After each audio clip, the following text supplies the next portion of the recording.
ਸਤਿ ਸ਼੍ਰੀ ਅਕਾਲ। ਤੁਸੀਂ ਜੁੜੇ ਹੋਏ ਹੋ ਪੰਜਾਬੀ ਰੇਡੀਓ ਯੂਐਸਏ ਦੇ ਨਾਲ ਤੇ ਮੈਂ ਹਾਂ ਪ੍ਰਵੀਨ ਸ਼ਰਮਾ ਲੈ ਕੇ ਹਾਜ਼ਰ ਹਾਂ ਪ੍ਰੋਗਰਾਮ ਖਬਰ ਤੇ ਨਜ਼ਰ। ਪੰਜਾਬੀ ਰੇਡੀਓ ਯੂਐਸਏ ਨੂੰ ਇਸ ਵੇਲੇ ਤੁਸੀਂ ਏਐਮ ਐਫਐਮ ਸਟੇਸ਼ਨਸ ਦੇ ਨਾਲ ਰੇਡੀਓ ਸੈੱਟ ਤੇ ਨੈੱਟ ਤੇ ਮੋਬਾਈਲ ਐਪ ਤੇ ਸੋਸ਼ਲ ਮੀਡੀਆ ਪਲੇਟਫਾਰਮਸ ਫੇਸਬੁੱਕ ਤੇ ਯੂਟਿਊਬ ਤੇ ਦੇਖ ਰਹੇ ਹੋ, ਸੁਣ ਰਹੇ ਹੋ। ਸਾਰੇ ਹੀ ਦਰਸ਼ਕਾਂ ਦਾ ਸਵਾਗਤ ਹੈ ਪ੍ਰੋਗਰਾਮ ਦੇ ਵਿੱਚ। ਖਬਰਾਂ ਤੇ ਚਰਚਾ ਕਰਨ ਦੇ ਲਈ ਮੇਰੇ ਨਾਲ ਜੁੜ ਚੁੱਕੇ ਨੇ ਪੰਜਾਬ ਤੋਂ ਪੱਤਰਕਾਰ ਮਿੰਟੂ ਗੁਰਸਰੀਗਾ ਜੀ। ਉਹਨਾਂ ਦਾ ਸਵਾਗਤ ਕਰਦੇ ਹਾਂ। ਪਹਿਲਾਂ ਫਿਰ ਕਰਾਂਗੇ ਕਈ ਅਹਿਮ ਖਬਰਾਂ ਨੂੰ ਲੈ ਕੇ ਚਰਚਾ। ਮਿੰਟੂ, ਸਤਿ ਸ਼੍ਰੀ ਅਕਾਲ, ਸਵਾਗਤ ਹੈ ਜੀ ਪੰਜਾਬੀ ਰੇਡੀਓ ਯੂਐਸਏ ਤੇ। ਜੀ ਸ਼ੁਕਰੀਆ ਸਾਰਿਆਂ ਨੂੰ, ਸਤਿ ਸ੍ਰੀ ਅਕਾਲ ਜੀ, ਪ੍ਰੋਗਰਾਮ ਦੇ ਵਿੱਚ ਅੱਗੇ ਵਧਣ ਤੋਂ ਪਹਿਲਾਂ ਧੰਨਵਾਦ ਕਰਦੇ ਚੱਲੀਏ ਸਪਾਂਸਰਸ ਦਾ, ਜਿਹੜੇ ਜ਼ਰੀਆ ਬਣਦੇ ਨੇ ਇਹਨਾਂ ਪ੍ਰੋਗਰਾਮਾਂ ਨੂੰ ਤੁਹਾਡੇ ਤੱਕ ਪਹੁੰਚਾਉਣ ਦੇ ਲਈ। ਖਾਲਸਾ ਇੰਸ਼ੋਰੈਂਸ ਏਜੰਸੀ ਵਾਲੇ, ਜਿਨ੍ਹਾਂ ਤੋਂ ਤੁਸੀਂ ਹਰ ਤਰੀਕੇ ਦੀ ਇੰਸ਼ੋਰੈਂਸ ਲੈ ਸਕਦੇ ਹੋ। ਕਵਰਡ ਕੈਲੀਫੋਰਨੀਆ ਤੇ ਓਬਾਮਾ ਕੇਅਰ ਬਾਬਤ ਅਮਰੀਕਾ ਭਰ ਦੇ ਵਿੱਚ ਸੇਵਾਵਾਂ ਦਿੰਦੇ ਨੇ। ਹੋਰ ਜਾਣਕਾਰੀਆਂ ਦੇ ਲਈ ਅੱਜ ਹੀ ਡਾਇਲ ਕਰੋ 408 272 2500। ਟਰਕੀਆਨਾ ਇਮੀਗ੍ਰੇਸ਼ਨ ਲਾ ਫਰਮ ਵਾਲੇ, ਜੇ ਟਰਕੀਆਨਾ ਅਟਾਰਨੀ ਟਰਕੀਆਨਾ ਦੇ ਨਾਲ ਤੁਸੀਂ ਯੂਐਸ ਇਮੀਗ੍ਰੇਸ਼ਨ ਬਾਬਤ ਕੋਈ ਵੀ ਸਲਾਹ ਜਾਂ ਸਵਾਲ ਪੁੱਛ ਸਕਦੇ ਹੋ। 415 909 0503 ਤੇ। G K Dhanota Yuba City, Baljinder Singh Nijjar Woodland, Paramjit Kaur Rangi Vacaville, Harnek Singh Pabla Indian ਕੰਜ਼ੀਰੈਂਟਨ, ਸਰਬਜੀਤ ਸਿੰਘ ਸ਼ੋਕਰ ਟਰਲਕ GL ਵਾਲੇ ਟਰੱਕ ਵਾਸ਼ ਕਰਦੇ ਨੇ, ਆਇਲ ਚੇਂਜ ਕਰਦੇ ਨੇ, ਏਅਰ ਬ੍ਰੇਕਾਂ ਦਾ ਕੰਮ ਤਸੱਲੀ ਬਖਸ਼ ਕਰਵਾ ਸਕਦੇ ਹੋ। ਨਵੇਂ ਪੁਰਾਣੇ ਟਾਇਰ ਵੀ ਇਹਨਾਂ ਤੋਂ ਮਿਲਦੇ ਨੇ। ਲੋਕੇਸ਼ਨ ਹੈ ਸੈਂਟਾਨੇਲਾ ਦੀ। ਨਿਮਾ ਸਹੂਤਾ ਦੇ ਨਾਲ ਸੰਪਰਕ ਕੀਤਾ ਜਾ ਸਕਦਾ 209 270 0113 ਤੇ। ਜੱਸੀ ਗਿੱਲ ਬੇਕਰਸਫੀਲਡ ਤੋਂ, ਬੂਟਾ ਸਿੰਘ ਰਾਣੀਪੁਰ ਫਰੈਜ਼ਨੋ ਤੋਂ। ਮਿੰਟੂ ਜੀ, ਖਬਰਾਂ ਦੇ ਵੱਲ ਆਈਏ ਤੇ ਸ਼ੁਰੂਆਤ ਕਰੀਏ ਬੰਦੀ ਸਿੰਘਾਂ ਦੀ ਰਿਹਾਈ ਦੇ ਨਾਲ ਜੁੜੀ ਖਬਰ ਤੋਂ। ਹਰ ਮਨੁੱਖਤਾਵਾਦੀ ਬੰਦਾ ਇਸ ਰਿਹਾਈ ਦੀ ਪੈਰਵਾਈ ਕਰਦਾ ਹੈ, ਇਸ ਰਿਹਾਈ ਦੇ ਹੱਕ ਦੇ ਵਿੱਚ ਖੜਦਾ ਹੈ। ਮਾਰਚ ਮੋਹਾਲੀ ਦੇ ਵਿੱਚ ਲਗਾਤਾਰ ਹੋ ਰਿਹਾ, ਸੰਗਤ ਵੀ ਕਾਫੀ ਜੁੜ ਰਹੀ ਹੈ, ਪਰ ਜਿਹੜਾ ਮਾਰਚ ਹੈ ਉਹਨੂੰ ਰੋਕਿਆ ਤੇ ਗ੍ਰਿਫਤਾਰੀਆਂ ਵੀ ਹੋਈਆਂ ਨੇ ਜੀ। ਦੇਖੋ, ਇਹ ਜਥਾ ਜਾ ਰਿਹਾ ਸੀਗਾ ਸੀਐਮ ਰਿਹਾਇਸ਼ ਬੰਨੀ, ਤਾਂ ਇਹਨਾਂ ਨੂੰ ਚੰਡੀਗੜ੍ਹ ਬਾਰਡਰ ਤੇ ਰੋਕ ਲਿਆ। ਉਸ ਬਾਰਡਰ ਤੇ ਰੋਕ ਕੇ ਉਹਨਾਂ ਨੇ ਇਹਨਾਂ ਨੂੰ ਡਿਟੇਨ ਕਰ ਲਿਆ, ਮਾਫ ਕਰਨਾ। ਉਸ ਤੋਂ ਬਾਅਦ ਫਿਰ ਇਹਨਾਂ ਨੇ ਦੂਸਰੀ ਕਾਲ ਦਿੱਤੀ ਹੈ। ਮਤਲਬ ਇਹਨਾਂ ਨੇ ਕਿਹਾ ਕਿ ਅੱਜ ਅਸੀਂ 34 ਜਾਣੇ ਗ੍ਰਿਫਤਾਰੀ ਦੇਣ ਵਾਸਤੇ ਆਏ ਨੇ ਸਾਡੇ ਜਥੇ ਦੇ ਵਿੱਚ, ਅਸੀਂ ਕੱਲ ਨੂੰ ਇਹ ਤੋਂ ਡਬਲ ਆਵਾਂਗੇ, ਮਤਲਬ ਕਿ 68 ਜਾਣੇ ਆਵਾਂਗੇ। ਸੋ ਐਲਾਨ ਇਹੀ ਹੋਇਆ ਹਾਲ ਦੀ ਘੜੀ ਕਿ ਇਹ ਜਿਹੜਾ ਸਿਲਸਿਲਾ ਹੈ ਗ੍ਰਿਫਤਾਰੀਆਂ ਦਾ ਉਹ ਜਾਰੀ ਰਹੇਗਾ। ਮਤਲਬ ਕਿ ਅਸੀਂ ਇੱਧਰ ਨੂੰ ਕੂਚ ਕਰਾਂਗੇ, ਇਹ ਗ੍ਰਿਫਤਾਰੀਆਂ ਕਰ ਸਕਦੇ ਆ। ਸੋ ਲਿਹਾਜ਼ਾ ਦੇਖੋ, ਗੱਲ ਕੀ ਹੈ ਕਿ ਜਦੋਂ ਕਿਸੇ ਵੀ ਸੰਘਰਸ਼ ਦੀ ਤੁਸੀਂ ਅਣਗੌਲਤਾ ਕਰੋਗੇ, ਉਹਨੂੰ ਗੌਲੋ ਨਹੀਂ ਗੇ, ਤਾਂ ਉਹ ਫਿਰ ਮਸਲਾ ਜਿਹੜਾ ਖਰਾਬ ਹੋਏਗਾ। ਮੈਂ ਹੈਰਾਨ ਹਾਂ ਕਿ ਤੁਸੀਂ ਉੱਥੇ ਚੰਡੀਗੜ੍ਹ ਦੇ ਵਿੱਚ ਬੈਠੇ ਹੋ, ਚੀਫ ਮਿਨਿਸਟਰ ਦੀ ਮੈਂ ਗੱਲ ਕਰਨਾ, ਕਿ ਤੁਸੀਂ ਉੱਥੇ ਆਪਣਾ ਕੋਈ ਵਫਦ ਹੀ ਘੱਲ ਦਿਓ, ਕਮ ਸੇ ਕਮ ਗੱਲ ਤਾਂ ਤੁਰੇ ਨਾ।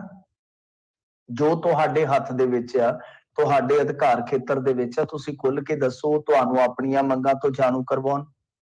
ਤਾਂ ਕਿਸੇ ਪਾਸੇ ਮਤਲਬ ਕਿ ਗੱਲ ਜਿਹੜੀ ਥੋੜੀ ਤੁਰੇ ਤਾਂ ਹੀ ਕੋਈ ਹੱਲ ਨਿਕਲ ਸਕਦਾ ਹੈ ਨਾ। ਇਹ ਤੇ ਹੁਣ ਚੁੱਪ ਕਰਕੇ ਬੈਠੇ ਨੇ। ਅਸੀਂ ਪਿਛਲੀ ਸਰਕਾਰ ਦੇ ਵਿੱਚ ਵੀ ਵੇਖਿਆ ਕਿ ਬਰਗਾੜੀ ਮੋਰਚਾ ਜਦੋਂ ਬੜੇ ਸਿਖਰ ਨੂੰ ਛੂਹ ਗਿਆ ਤਾਂ ਉਸ ਵੇਲੇ ਅਮਰਿੰਦਰ ਸਿੰਘ ਦਾ ਵਫਦ ਉੱਥੇ ਪਹੁੰਚਦਾ ਰਿਹਾ।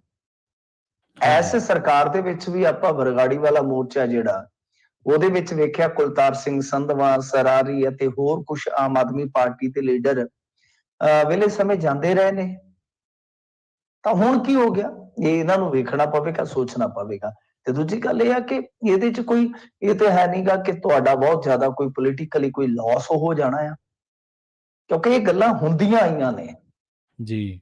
ਇਹ ਗੱਲਾਂ ਕੋਈ ਜੱਗ ਤੇ ਇਹ ਨਹੀਂ ਹੈਗੀਆਂ ਕਿ ਅੱਗੇ ਹੋਈਆਂ ਨਹੀਂ। ਮੈਂ ਇਸ ਸਰਕਾਰ ਦੀ ਉਹ ਗੱਲ ਕਰ ਦਿੰਦਾ ਜਿਹੜੀ ਸੈਂਟਰ ਦੇ ਵਿੱਚ ਆ। ਦੇਖੋ, ਨਾਰਥ ਈਸਟ ਦੀਆਂ ਕਈ ਹਥਿਆਰਬੰਦ ਜਥੇਬੰਦੀਆਂ ਦੇ ਨਾਲ ਇਹਨਾਂ ਨੇ ਗੱਲ ਕੀਤੀ ਹੈ। ਤਾਂ ਇਹ ਡਰ ਵਾਲੀ ਕੋਈ ਗੱਲ ਨਹੀਂ ਹੁੰਦੀ, ਕਿਉਂਕਿ ਜਦੋਂ ਤੁਸੀਂ ਟੇਬਲ ਤੇ ਬੈਠੋਗੇ ਤਦੇ ਹੀ ਮਸਲਾ ਖੁੱਲਦਾ ਹੁੰਦਾ ਹੈ। ਤਾਂ ਕਈ ਹਥਿਆਰਬੰਦ ਸੰਘਰਸ਼ ਦੇ ਵਿੱਚ ਰਹਿ ਚੁੱਕੇ ਨੇਤਾਵਾਂ ਦੇ ਨਾਲ ਬਾਅਦ ਚ ਇਹਨਾਂ ਨੇ ਗੱਲ ਕੀਤੀ ਹੈ ਬਕਾਇਦਾ। ਤਾਂ ਗੱਲ ਇਹ ਆ ਕਿ ਸਾਨੂੰ ਇਹਨਾਂ ਚੀਜ਼ਾਂ ਤੋਂ ਡਰਨ ਦੀ ਥਾਂ ਤੇ ਹੱਲ ਵੱਲ ਵਧਣ ਦੀ ਲੋੜ ਆ। ਡਰਨਾ ਕੋਈ ਇਹ ਤੇ ਹੈ ਨਹੀਂਗਾ ਕਿ ਕੋਈ ਇਹਦੇ ਚ ਤੁਸੀਂ ਕੋਈ ਬਹੁਤ ਵੱਡੀ ਕੋਈ ਦੇਸ਼ ਧਰੋਹ ਵਾਲੀ ਗਤੀਵਿਧੀ ਕਰਨੀ। ਇੱਥੇ ਤੇ ਗਜਿੰਦਰ ਸਿੰਘ ਸ਼ੇਖਾਵਤ ਵੀ ਪਰਫਾਰਮਾ ਭਰ ਗਿਆ। ਹਾਂ, ਤੁਸੀਂ ਇਹ ਕਹਿ ਸਕਦੇ ਹੋ ਕਿ ਤੁਸੀਂ ਜੇ ਬਚਣਾ ਹੀ ਆ ਸਿਆਸੀ ਤੌਰ ਤੇ, ਤਾਂ ਤੁਸੀਂ ਕਹੋ ਜੀ ਅਸੀਂ ਤਾਂ ਕਿਸੇ ਸਮੁਦਾਇ ਵਿਸ਼ੇਸ਼ ਦੇ, ਧਰਮ ਵਿਸ਼ੇਸ਼ ਦੀ ਨਹੀਂ ਗੱਲ ਕਰਦੇ, ਅਸੀਂ ਤੇ ਸਾਰਿਆਂ ਦੀ ਗੱਲ ਕਰਦੇ ਭਾਈ। ਜਿੱਥੇ ਜਿੱਥੇ ਵੀ ਕੋਈ ਹੈਗਾ ਨਜ਼ਰਬੰਦ, ਇੰਨੀ ਸਜ਼ਾ ਜਿਹੜਾ ਕੋਈ ਕਰ ਚੁੱਕਿਆ ਭਾਈ, ਸਾਰਿਆਂ ਨੂੰ ਰਿਹਾ ਕਰ ਦਿਓ। ਆਹੀ ਕੁਝ ਹੋ ਸਕਦਾ ਸਿਆਸਤ ਦੇ ਵਿੱਚ ਜੀ। ਬਿਲਕੁਲ। ਪਰ ਜੇ ਤੁਸੀਂ ਹੁਣ ਬਿਲਕੁਲ ਇੱਕ ਮੋਰਚਾ ਅਣਗੌਲਿਆਂ ਛੱਡੋਗੇ ਤਾਂ ਅਗਲਿਆਂ ਨੇ ਤਾਂ ਫਿਰ ਤੁਹਾਨੂੰ ਚੇਤਾਉਣ ਵਾਸਤੇ, ਤੁਹਾਨੂੰ ਦਾਬੇ ਹੇਠ ਲਿਆਉਣ ਵਾਸਤੇ, ਕਾਬੂ ਕਰਨ ਵਾਸਤੇ ਕੋਈ ਨਾ ਕੋਈ ਕਾਲ ਦੇਣੀ ਆ। 26 ਜਨਵਰੀ ਵਾਲੀ ਵੀ ਕਾਲ ਸੀ, ਹੁਣ ਉਸ ਤੋਂ ਬਾਅਦ ਇਹ ਕਾਲ ਆ ਗਈ, ਫਿਰ ਗ੍ਰਿਫਤਾਰੀਆਂ ਦਾ ਹੁਣ ਸਿਲਸਿਲਾ ਉਹਨਾਂ ਨੇ ਐਲਾਨ ਦਿੱਤਾ ਕਿ ਜਾਰੀ ਰਹੇਗਾ। ਤਾਂ ਹੋ ਸਕਦਾ ਕੱਲ ਨੂੰ ਕੋਈ ਹੋਰ ਕਾਲ ਆ ਜਾਵੇ। ਜੀ ਤਾਂ ਘੱਟੋ ਘੱਟ ਤੁਸੀਂ ਜਾ ਕੇ ਗੱਲਬਾਤ ਕਰੋ, ਟੇਬਲ ਤੇ ਤਾਂ ਲੈ ਕੇ ਆਓ ਨਾ ਮੋਰਚੇ ਨੂੰ। ਜੋ ਤੁਸੀਂ ਕਰ ਸਕਦੇ ਹੋ। ਇਹ ਤਾਂ ਆਪਾਂ ਨੂੰ ਵੀ ਪਤਾ ਕਿ ਸਾਰੀਆਂ ਰਿਹਾਈਆਂ ਪੰਜਾਬ ਸਰਕਾਰ ਦੇ ਹੱਥ ਨਹੀਂ, ਪਰ ਜੋ ਕੁਝ ਪੰਜਾਬ ਸਰਕਾਰ ਦੇ ਹੱਥ ਹੈ ਉਹ ਖੋਲ ਕੇ ਦੱਸ ਸਕਦੀ ਹੈ ਕਿ ਬਈ ਸਾਡੇ ਹੱਥ ਦੇ ਵਿੱਚ ਆ ਕੁਛ ਹੈ, ਇੱਥੋਂ ਤੱਕ ਅਸੀਂ ਪੈਰਵਾਈ ਕਰ ਸਕਦੇ ਹਾਂ, ਤੁਸੀਂ ਦੱਸੋ ਹੁਣ ਤੁਸੀਂ ਕੀ ਚਾਹੁੰਦੇ ਹੋ। ਤੇ ਜਦੋਂ ਆਪਾਂ ਬੈਠਦੇ ਆ ਰਲ ਕੇ ਆਪਸ ਦੇ ਵਿੱਚ ਗੱਲ ਕਰਦੇ ਹਾਂ, ਉੱਥੇ ਹੀ ਕੋਈ ਨਿਤਾਰਾ ਹੁੰਦਾ ਹੈ ਨਾ। ਖੈਰ ਜੀ ਬਿਲਕੁਲ। ਦੇਖਦੇ ਹਾਂ ਅੱਗੇ ਕੋਈ ਗੱਲਬਾਤ ਜਿਹੜੀ ਹੈ ਉਹ ਤੁਰਦੀ ਹੈ ਕਿ ਬਸ ਇਸ ਤਰ੍ਹਾਂ ਦੂਰ ਦੂਰ ਹੀ ਰਹਿੰਦੇ ਨੇ। ਤਾਂ ਖੈਰ ਅੱਗੇ ਇੰਤਜ਼ਾਰ ਰਹੇਗਾ। ਜੀ ਬਿਲਕੁਲ। ਤੇ ਮਿੰਟੂ ਜੀ, ਅਗਲੀ ਖਬਰ ਦੇ ਵੱਲ ਵਧੀਏ ਤੇ ਗੱਲ ਕਰੀਏ। ਪੰਜਾਬ ਦੇ ਵਿੱਚ ਕਿਸੇ ਵੱਡੀ ਵਾਰਦਾਤ ਹੋਣ ਦੇ ਬਾਰੇ ਪਤਾ ਲੱਗਿਆ। ਇਹ ਹੋਈ ਨਹੀਂ ਹੈ, ਹੋ ਸਕਦੀ ਸੀ। ਗੈਂਗਸਟਰ ਦੇ ਰਿਮਾਂਡ ਦੇ ਵਿੱਚੋਂ ਹੀ ਇਸ ਗੱਲ ਦਾ ਖੁਲਾਸਾ ਹੋਇਆ। ਹਾਂਜੀ ਦੇਖੋ, ਇਹ ਨਾ ਹਰਿਆਣੇ ਤੋਂ ਖਬਰ ਲੱਗੀ ਹੈ, ਕਿਉਂਕਿ ਉੱਥੇ ਇੱਕ ਫਾਇਰਿੰਗ ਦੀ ਘਟਨਾ ਵਾਪਰੀ ਆ ਸ਼ੁੱਕਰਵਾਰ। ਟਰੱਕ ਯੂਨੀਅਨ ਦੇ ਵਿੱਚ ਸ਼ੂਟਰ ਆਏ ਨੇ ਤੇ ਉਹਨਾਂ ਨੇ ਗੋਲੀਆਂ ਜੀ ਚਲਾਈਆਂ, ਜਿਹਦੇ ਵਿੱਚ 2 ਬੰਦਿਆਂ ਨੂੰ ਗੋਲੀਆਂ ਲੱਗੀਆਂ ਸੀ। ਅਸਲ 'ਚ ਉਸ ਤੋਂ ਪਹਿਲਾਂ ਇੱਕ ਆਡੀਓ ਵੀ ਵਾਇਰਲ ਹੋਈ ਹੈ, ਜਿਹਦੇ ਵਿੱਚ ਕਥਿਤ ਤੌਰ ਤੇ ਕੋਈ ਜਿਹੜਾ ਬੋਲ ਬੁਲਾਰਾ ਹੋ ਰਿਹਾ ਹੈ, ਉਹਦੇ ਵਿੱਚ ਇੱਕ ਸਾਈਡ ਤੋਂ ਮੋਨੂ ਡਾਗਰ ਨਾਂ ਦਾ ਬੰਦਾ ਦਾਅਵਾ ਕਰਦਾ ਹੈ ਕਿ ਉਹ ਜੇਲ੍ਹ ਤੋਂ ਬੋਲ ਰਿਹਾ ਤੇ ਲਾਰੈਂਸ ਗੈਂਗ ਨਾਲ ਸਾਡਾ ਕਿ ਹੈ ਹੀ ਹੈ, ਸਭ ਨੂੰ ਪਤਾ ਹੀ ਹੈ ਕਿ ਤੂੰ ਹਿੱਸਾ ਰੱਖ ਸਾਡਾ ਵਿੱਚ, ਮਤਲਬ ਕਿ ਜੋ ਵੀ ਟਰਾਂਸਪੋਰਟ ਦਾ ਧੰਦਾ ਹੈ ਉਹਦੇ ਵਿੱਚ ਸਾਡੀ ਪੱਤੀ ਰੱਖ ਲਓ। ਤਾਂ ਚਲੋ ਪ੍ਰਧਾਨ ਦੇ ਨਾਲ ਕੋਈ ਇਹਨਾਂ ਦੀ ਹੋਈ ਆ ਤਲਖੀ। ਉਸ ਤੋਂ ਬਾਅਦ ਫਿਰ ਉਹਨੇ ਆਖਿਆ ਕੋਈ ਗੱਲ ਨਹੀਂ, ਫਿਰ ਤੈਨੂੰ ਟ੍ਰੇਲਰ ਦਿਖਾ ਦਿੰਦੇ ਆ। ਤਾਂ ਟ੍ਰੇਲਰ ਦਿਖਾ ਦਿੱਤਾ ਗਿਆ ਤੇ ਇਹਨੂੰ ਮਤਲਬ ਕਿ ਮੋਨੂ ਡਾਕਰ ਨੂੰ ਫਿਰ ਲਿਆਂਦਾ ਗਿਆ ਪ੍ਰੋਡਕਸ਼ਨ ਰਿਮਾਂਡ ਤੇ, ਕਿਉਂਕਿ ਉਹਨਾਂ ਨੇ ਫਾਇਰਿੰਗ ਕਰ ਦਿੱਤੀ। ਜਦੋਂ ਫਾਇਰਿੰਗ ਕਰਕੇ ਭੱਜੇ ਸਨ ਤਾਂ ਉਸ ਵੇਲੇ ਕੋਈ ਲਾਗੇ ਸੀਸੀਟੀਵੀ ਕੈਮਰਾ ਚੱਲਦਾ ਪਿਆ ਸੀ, ਉਹਦੇ ਵਿੱਚ ਉਹਨਾਂ ਦੀਆਂ ਫੋਟੋਆਂ ਆ ਗਈਆਂ, ਜਿੱਤੋਂ ਇੱਕ ਬੰਦੇ ਨੂੰ ਉਹਨਾਂ ਨੇ ਸਿਆਣ ਲਿਆ, ਫਿਰ ਉਹਨੂੰ ਫੜ ਲਿਆ ਤਾਂ ਸਾਰੀ ਕਹਾਣੀ ਜਿਹੜੀ ਸਾਫ਼ ਹੋ ਗਈ ਆ। ਹੁਣ ਜਦੋਂ ਲੈ ਕੇ ਆਏ ਨੇ ਰਿਮਾਂਡ ਤੇ, ਜੀ ਇਥੋਂ ਰੋਹਤਕ ਤੋਂ ਖਬਰ ਲੱਗੀ ਆ ਜੀ ਕਿ ਬਈ ਮੋਨੂ ਡਾਕਰ ਨੇ ਇਸ ਗੱਲ ਦਾ ਖੁਲਾਸਾ ਕੀਤਾ ਹੈ ਕਿ ਜਿਹੜੇ ਇਹ ਸ਼ੂਟਰ ਸਨ, ਜਿਨ੍ਹਾਂ ਨੇ ਗੋਲੀਆਂ ਚਲਾਈਆਂ, ਜਿਨ੍ਹਾਂ ਨੇ ਫਾਇਰਿੰਗ ਕੀਤੀ ਆ, ਦਰਅਸਲ ਇਹਨਾਂ ਨੂੰ ਹਥਿਆਰ ਜਿਹੜੇ ਆ ਉਹ ਵੱਖ-ਵੱਖ ਥਾਵਾਂ ਤੋਂ, ਜਿੱਦਾਂ ਪੰਜਾਬ ਦੇ ਰਾਜਪੁਰਾ ਤੋਂ, ਦਿੱਲੀ ਦੇ ਧੌਲਾ ਕੁਆਂ ਤੋਂ ਤੇ ਰਾਜਸਥਾਨ ਦੇ ਹਨੂਮਾਨਗੜ੍ਹ ਤੋਂ ਦਿੱਤੇ ਗਏ ਸਨ।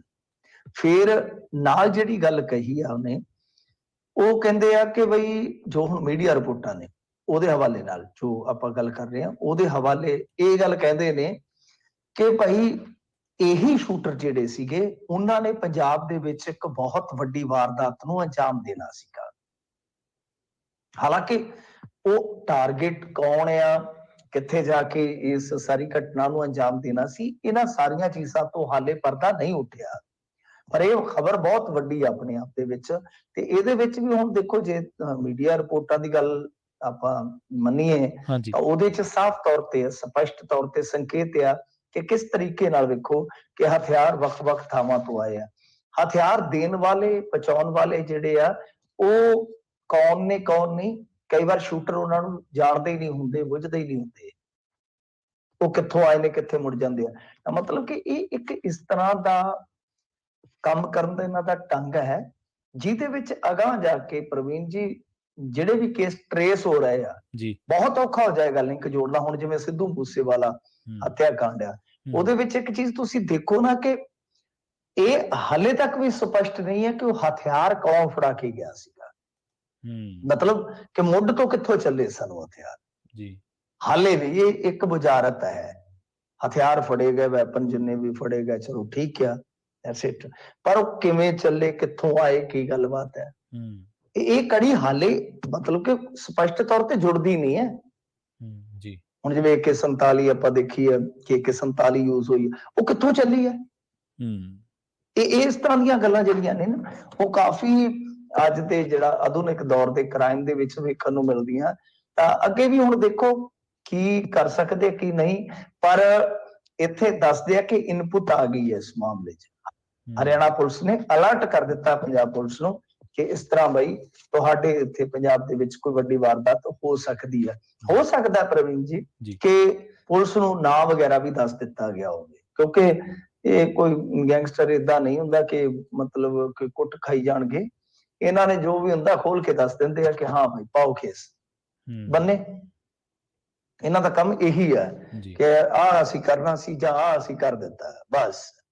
ਤੋ ਹੁਣ ਇਹ ਦੇਖਣਾ ਹੋਏਗਾ ਕਿ ਕੀ ਪੰਜਾਬ ਜਿਹੜਾ ਕਿ ਹੁਣ ਆਪਾਂ ਦੇਖਿਆ ਕਿ ਅੱਗੇ ਵੀ ਬਹੁਤ ਸਾਰੀਆਂ ਘਟਨਾਵਾਂ ਦਾ ਪੀੜਤ ਕਹਿ ਲਓ, ਭੁਗਤ ਭੋਗੀ ਕਹਿ ਲਓ, ਕਿ ਉਹ ਰਿਹਾ ਹੈ, ਕਿ ਉਹ ਆਉਣ ਵਾਲੇ ਸਮੇਂ 'ਚ ਇਸ ਤਰ੍ਹਾਂ ਫਿਰ ਸੁੱਖ ਸ਼ਾਂਤੀ ਨਾਲ ਕੁਛ ਹਫ਼ਤੇ ਕੁਛ ਮਹੀਨੇ ਕੱਟੇਗਾ ਜਾਂ ਅੰਦਰ ਖਾਤੇ ਚੀਜ਼ਾਂ ਤਿਆਰ ਹੋ ਰਹੀਆਂ ਨੇ? ਕਿਉਂਕਿ ਇਹ ਤੇ ਸਪਸ਼ਟ ਹੈ ਨਾ।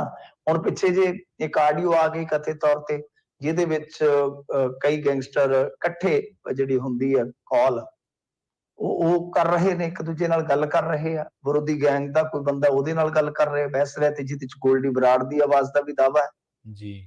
ਤਾਂ ਮਤਲਬ ਕਿ ਉਹ ਫੜਨ ਫੜਾਉਣ ਵਾਲੀ ਤੇ ਗੱਲ ਝੂਠੀ ਨਿਕਲੀ ਹੈ। ਇਸ ਕਰਕੇ ਹੁਣ ਇਹੀ ਹੈ ਕਿ ਪੰਜਾਬ ਪੁਲਿਸ ਕੀ ਇਹਨਾਂ ਚੀਜ਼ਾਂ ਨੂੰ ਰੋਕ ਸਕਦੀ ਹੈ, ਪਰ ਉਹ ਕਿੰਨੀ ਕੁ ਪੰਜਾਬ ਪੁਲਿਸ ਪੁਖਤਾ ਹੈ, ਇਸ ਗੱਲ ਦੀ ਵੀ ਪਿੱਛੇ ਜੇ ਤੁਹਾਨੂੰ ਪਤਾ ਹੀ ਇੱਕ ਆਡੀਓ ਵਾਇਰਲ ਹੋਈ ਸੀ, ਉਹਦੇ ਤੋਂ ਅੰਦਾਜ਼ਾ ਲੱਗ ਸਕਦਾ, ਜਿਹਦੇ ਵਿੱਚ ਗੱਲਬਾਤ ਕੀਤੀ ਜਾ ਰਹੀ ਹੈ ਮਾਝੇ ਦੇ ਇੱਕ ਥਾਣੇਦਾਰ ਦੇ ਨਾਲ, ਤੇ ਜਿਹੜਾ ਉਹ ਮਤਲਬ ਕਿ ਸਗੋਂ ਉਹਨਾਂ ਨੂੰ ਕਹਿ ਰਿਹਾ ਕਿ ਸਾਡਾ ਜ਼ਿਲ੍ਹਾ ਛੱਡ ਕੇ ਹੋਰ ਦੂਜਾ ਪੰਜਾਬ ਹੈਗਾ, ਉੱਥੇ ਕਰ ਲਓ ਜੋ ਕੁਝ ਕਰਨਾ। ਇਹ ਆ ਕਿ ਇਹ ਮਾਮਲਾ ਜਿਹੜਾ ਕਾਫੀ ਗੰਭੀਰ ਹੈ ਪੰਜਾਬ ਦੇ ਲਿਹਾਜ਼ ਨਾਲ। ਦੇਖੀਏ ਪੰਜਾਬ ਹੀ ਨਹੀਂ, ਹੁਣ ਤੁਸੀਂ ਬਰੋਬਰ ਹਰਿਆਣੇ ਨੂੰ ਵੀ ਰੱਖ ਸਕਦੇ ਆ। ਵੈਸੇ ਤੇ ਅੱਗੇ ਕਹਿ ਦਿੰਦੇ ਆ ਕਿ ਪੰਜਾਬ ਦੇ ਨਾਲ ਇਹ ਸਾਰਾ ਕੁਝ ਹੈ, ਪਰ ਜੇ ਤੁਸੀਂ ਹਰਿਆਣੇ ਚੋਂ ਕੱਢ ਕੇ ਦੇਖੋਗੇ, ਉੱਥੇ ਵੀ ਫਾਇਰਿੰਗ ਦੀਆਂ, ਗੈਂਗਵਾਰ ਦੀਆਂ, ਇੱਥੋਂ ਤੱਕ ਇਨਕਾਊਂਟਰ ਤੇ ਡਰੱਗ ਦੀਆਂ ਘਟਨਾਵਾਂ ਸਾਡੇ ਨਾਲੋਂ ਕਿਸੇ ਵੀ ਲਿਹਾਜ਼ ਨਾਲ ਦੇਖੋਗੇ ਤਾਂ ਘੱਟ ਨਹੀਂ ਹੈ ਜੀ। ਮਿੰਟ ਜੀ, ਅਗਲੀ ਖਬਰ ਦੇ ਵੱਲ ਵਧੀਏ ਆਪਾਂ ਤੇ ਗੱਲ ਕਰੀਏ ਪੰਜਾਬ ਸਰਕਾਰ ਦੀ। ਪੰਜਾਬ ਸਰਕਾਰ ਨੂੰ ਝਟਕਾ ਲੱਗਿਆ ਹਾਈ ਕੋਰਟ ਦੇ ਵਿੱਚੋਂ। ਹਾਈ ਕੋਰਟ ਨੇ ਥਰਮਲ ਦੇ ਹੱਕ ਦੇ ਵਿੱਚ ਫੈਸਲਾ ਸੁਣਾਤਾ ਜੀ। ਦੇਖੋ, ਹਾਂਜੀ, ਇਹ ਕੁਝ ਖਰਚੇ ਵਾਸਤੇ ਗਏ ਸਨ ਹਾਈ ਕੋਰਟ ਦੇ ਵਿੱਚ ਜੀ। ਖਰਚਾ ਤੁਹਾਨੂੰ ਪਤਾ ਹੀ ਆ ਕਿ ਫਿਕਸ ਚਾਰजेस ਹੈਗੇ ਨੇ ਥਰਮਲਾਂ ਨੂੰ। ਇਹ 2-3 ਸਰਕਾਰਾਂ ਤੇ ਆਪਾਂ ਅੱਖੀਂ ਵੇਖ ਲਿਆ ਨਾ ਕਿ ਕਿਵੇਂ ਰੌਲਾ ਪਾ ਕੇ ਬਣੀਆਂ ਤੇ ਕਿੱਦਾਂ ਚੱਲਦੀਆਂ ਬਣੀਆਂ। ਵੈਸੇ ਅਕਾਲੀਆਂ ਦੇ ਰਾਜ, ਉਸ ਤੋਂ ਬਾਅਦ ਫਿਰ ਆਪਾਂ ਦੇਖਿਆ ਕਾਂਗਰਸ ਨੇ ਰੌਲਾ ਪਾਇਆ, ਕਾਂਗਰਸ ਦੀ ਸਰਕਾਰ ਬਣ ਗਈ। ਆਮ ਆਦਮੀ ਪਾਰਟੀ ਦਾ ਰੌਲਾ, ਆਮ ਆਦਮੀ ਪਾਰਟੀ ਫਿਰ ਸਰਕਾਰ ਬਣਾ ਜਾਂਦੀ ਹੈ। ਪਰ ਹੁਣ ਕੋਈ ਥਰਮਲ ਤੇ ਬੋਲਦਾ ਹੀ ਨਹੀਂ। ਉਹਦਾ ਕਾਰਨ ਇਹ ਹੈ ਕਿ ਅਕਾਲੀਆਂ ਲਵਾਏ ਸੀਗੇ ਤੇ ਕਾਂਗਰਸ ਉਹ ਮਤਲਬ ਕਿ ਝੂਠੀ ਸਾਬਤ ਹੋਈ ਜੀ। ਕਾਂਗਰਸ ਵਾਲੇ ਰਾਜ ਕਰ ਗਏ, ਹੁਣ ਉਹ ਬੋਲ ਨਹੀਂ ਸਕਦੇ ਤੇ ਇਹਨਾਂ ਨੇ ਤਾਂ ਬੋਲਣਾ ਹੀ ਕੀ ਆ ਜੀ। ਮਤਲਬ ਕਿ ਸਾਫ਼ ਹੋ ਗਿਆ ਜਿਹੜੀ ਗੱਲ ਅਸੀਂ ਕਹਿੰਦੇ ਹੁੰਦੇ ਸਾਂ ਕਿ ਥਰਮਲ ਪੁੱਟਣੇ ਏਡੇ ਸੌਖੇ ਨਹੀਂ ਹੈਗੇ, ਏਡੇ ਸੁਖਾਲੇ ਨਹੀਂ ਹੈਗੇ। ਤਾਂ ਇਹ ਜਿਹੜਾ ਥਰਮਲ ਦਾ ਮਸਲਾ ਹੈ, ਦੇਖੋ ਦੋ ਚੀਜ਼ਾਂ ਨੇ ਇਹਦੇ ਵਿੱਚ, ਕਿ ਇੱਕ ਤਾਂ ਇਹ ਹੈ ਕਿ ਸਾਨੂੰ ਜ਼ਰੂਰਤ ਆ ਤੇ ਉਹ ਇਸ ਮਾਮਲੇ 'ਚ ਮੋਟੀ ਕਮਾਈ ਕਰਦੇ ਪਏ, ਇਹਦੇ 'ਚ ਕੋਈ ਸ਼ੱਕ ਨਹੀਂ। ਹਾਲਾਂਕਿ ਮੈਂ ਤੁਹਾਨੂੰ ਇਹ ਵੀ ਦੱਸ ਦੇਵਾਂ ਕਿ ਇੱਕ ਥਰਮਲ ਜਿਹੜਾ ਆ ਉਹ ਪੰਜਾਬ ਦਾ ਵਿਕਾਊ ਵੀ ਹੋਇਆ ਪਿਆ, ਉਹਦਾ ਦਬਾਲਾ ਨਿਕਲ ਗਿਆ। ਉਹ ਅੱਛਾ, GVK ਗੋਇੰਦਵਾਲ ਸਾਹਿਬ ਦਾ, ਹਾਂਜੀ ਬਿਲਕੁਲ। ਤੇ ਅਡਾਨੀ ਹੋ ਰਹੀ ਉਹਦੀ ਖਰੀਦਦਾਰੀ ਵਾਸਤੇ ਵੀ ਤਿਆਰ ਬਰ ਤਿਆਰ ਨੇ। ਉਹ ਕਹਿੰਦੇ ਕੋਈ ਗੱਲ ਨਹੀਂ, ਸ਼ੇਰਾਂ ਸ਼ੁਰਾਂ ਦਾ ਕੀ ਹੈ, ਵਾਧੇ ਘਾਟੇ ਚੱਲਦੇ ਰਹਿੰਦੇ, ਸਾਥੋਂ ਨਹੀਂ ਹੁਣ ਕਰਜ਼ੇ ਲੈਂਦੇ। ਇਹ ਪਤਾ ਕਿਹਨੇ ਗਾਇਆ ਸੀ, ਯਾਦ ਹੈ ਤੁਹਾਨੂੰ? ਇਹ ਭਗਵੰਤ ਮਾਨ ਜੀ ਨੇ ਗਾਇਆ ਸੀਗਾ ਜੀ। ਅੱਛਾ, ਵਾਧੇ ਘਾਟੇ ਚੱਲਦੇ ਹੀ ਰਹਿੰਦੇ, ਸਾਥੋਂ ਨਹੀਂ ਹੁਣ ਕਰਜ਼ੇ ਲੈਂਦੇ। ਠੀਕ ਹੈ। ਤਾਂ ਗੱਲ ਇਹ ਆ ਕਿ ਇਹ ਅਡਾਨੀ ਹੋਰੀ ਉਸ ਥਰਮਲ ਨੂੰ ਖਰੀਦਣ ਵਾਸਤੇ ਬਿਲਕੁਲ ਕਾਲੇ ਆ। ਪਰ ਇਹ ਮਸਲਾ ਜਿਹੜਾ ਹੈ, ਇਹ ਇੱਕ ਹੋਰ ਥਰਮਲ ਪਲਾਂਟ ਹੈ ਜਿਹੜਾ ਤਲਵੰਡੀ ਸਾਬੋ ਤੇ ਨਾਭੇ ਵਾਲਾ। ਇਹ ਲੋਕਡਾਊਨ ਦੇ ਵਿੱਚ ਕੀ ਹੋਇਆ ਸੀਗਾ ਕਿ 2 ਮਹੀਨੇ ਦੇ ਦੌਰਾਨ ਜਿਹੜਾ ਬਿਜਲੀ ਉਤਪਾਦਨ ਸੀਗਾ ਇਹਨਾਂ ਨੇ ਜਾਰੀ ਰੱਖਿਆ, ਪਰ ਸਰਕਾਰ ਜਿਹੜੀ ਸੀਗੀ, ਜਾਂ ਕਹਿ ਲਓ ਕਿ ਪੰਜਾਬ ਪਾਵਰ ਕਾਰਪੋਰੇਸ਼ਨ ਲਿਮਟਿਡ ਹੈ ਜਿਹੜਾ, ਇਹ SPCL ਜਿਹਨੂੰ ਆਪਾਂ ਕਹਿੰਦੇ ਆ, ਹਾਂਜੀ, ਕਿ ਉਹਨਾਂ ਨੇ ਜਿਹੜਾ ਇਹਨਾਂ ਦਾ ਸਮਰੱਥਾ ਸੈਸ ਸੀਗਾ ਉਹ ਦੇਣ ਤੋਂ ਇਨਕਾਰ ਕਰ ਦਿੱਤੇ। ਇਨਕਾਰੀ ਹੋ ਗਈ ਜਦੋਂ, ਤਾਂ ਉਹ ਫਿਰ ਹਾਈ ਕੋਰਟ ਦੇ ਵਿੱਚ ਗਏ ਆ, ਤਾਂ ਦੱਸਦੇ ਆ ਕਿ 300 ਕਰੋੜ ਤੱਕ ਇਹ ਜਿਹੜੀ ਰਕਮ ਹੋ ਸਕਦੀ ਹੈ, ਕਿਉਂਕਿ 2010 ਦੇ ਐਗਰੀਮੈਂਟ ਦੇ ਤਹਿਤ, ਜਿਵੇਂ ਆਪਾਂ ਕਿਹਾ ਹੀ ਹੈ ਕਿ ਫਿਕਸ ਚਾਰजेस ਜੀ, ਇਹਨਾਂ ਨੂੰ ਆਪਾਂ ਇਸੇ ਤਰ੍ਹਾਂ ਕੋਈ ਵੱਖੋ ਵੱਖਰੀ ਭਾਸ਼ਾ ਹੁੰਦੀ ਹੈ ਤਕਨੀਕੀ ਤੌਰ ਤੇ, ਤਾਂ ਇਸੇ ਤਰ੍ਹਾਂ ਦਾ ਹੀ ਕਹਿ ਲਓ ਜਿਹੜਾ ਇੱਥੇ ਸ਼ਬਦ ਇਸਤੇਮਾਲ ਕੀਤਾ ਗਿਆ, ਉਹ ਕੀਤਾ ਗਿਆ ਸਮਰੱਥਾ, ਜੋ ਉਹਨਾਂ ਨੂੰ ਟੈਕਸ ਜਾਂ ਸੈਸ ਜਿਹੜਾ ਵੀ ਬਣਦਾ ਹੈ, ਤਾਂ ਉਹਦੀ ਰਕਮ ਜਿਹੜੀ ਹੈ ਉਹ 3000 ਕਰੋੜ ਤੱਕ ਬਣੇਗੀ। ਤਾਂ ਤੁਸੀਂ ਹਿਸਾਬ ਲਾ ਲਓ ਕਿ ਗਰਮੀਆਂ ਤੋਂ ਪਹਿਲਾਂ ਜੋ ਇੱਥੇ ਚੱਲਦਾ ਪਿਆ ਉਹ ਬਹੁਤ ਔਖਾ ਕਰੇਗਾ ਆਉਣ ਵਾਲੇ ਸਮੇਂ 'ਚ। 300 ਕਰੋੜ ਇਹ ਪੈ ਗਿਆ। ਫਿਰ ਜੇ ਤੁਸੀਂ ਦੇਖੋਗੇ ਤਾਂ ਹੁਣ ਵਾਧੂ ਖਰਚਿਆਂ ਦੀ ਜੇ ਗੱਲ ਕੀਤੀ ਜਾਵੇ ਕਿ ਇਹਨਾਂ ਨੇ ਮਤਲਬ ਕਿ ਇੱਕ ਚੀਜ਼ ਹੋਰ ਕੀਤੀ ਹੈ ਕਿ 20% ਵਿਦੇਸ਼ੀ ਕੋਲੇ ਦੀ ਖਰੀਦ ਕਰਕੇ ਦੇਸੀ ਕੋਲੇ ਨਾਲ ਬਲੈਂਡ ਕਰਕੇ, ਬਲੈਂਡ ਸਮਝਦੇ ਹੋ ਨਾ, ਉਹਨੂੰ ਰਲਾ ਕੇ ਨਾਲ ਉਹ ਵਰਤੋਂ ਕਰਨੀ ਹੈ। ਤਾਂ ਇਹਦੇ ਵਿੱਚ ਕੀ ਹੈ ਕਿ 1200 ਕਰੋੜ ਰੁਪਏ ਦਾ ਐਕਸਟਰਾ ਖਰਚਾ ਉਹ ਆਉਣਾ। 12 ਤੇ 300 ਕਿੰਨਾ ਹੋ ਗਿਆ? 1500।